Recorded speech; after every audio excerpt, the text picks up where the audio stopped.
In a Marion County, Florida courtroom, a judge did something he said he'd never done before in his career: sentence a 12-year-old for first-degree murder.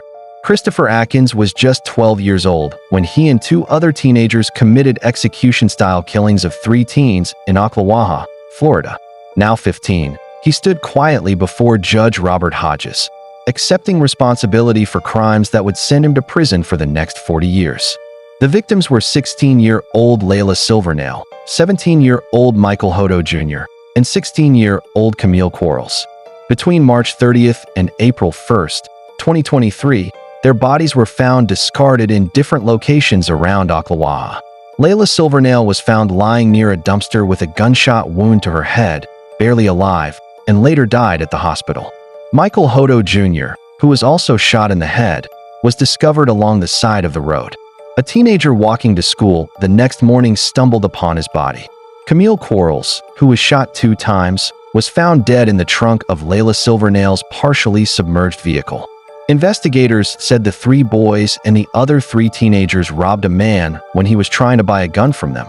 Then the group turned on one another. According to Sheriff Billy Woods, it appeared that everyone was part of an unofficial neighborhood wannabe gang, and at some point, the 3 boys turned on the 3 teenagers. Atkins claimed he was forced to shoot Camille Quarles, or his family would be killed. But when police interviewed Robinson, he explained why he shot one of the victims: because she was still alive. She was going to snitch on us all.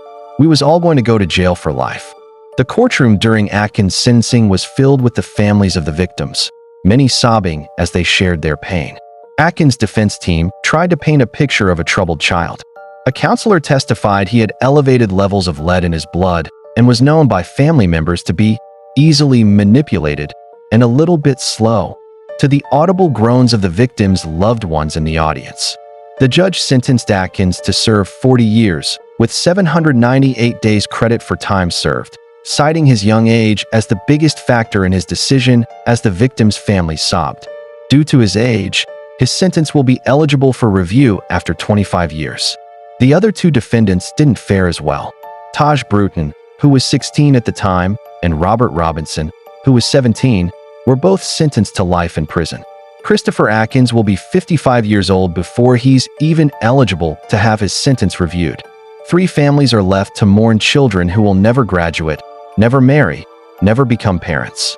And a judge is left wondering how a 12-year-old child could commit such unthinkable violence.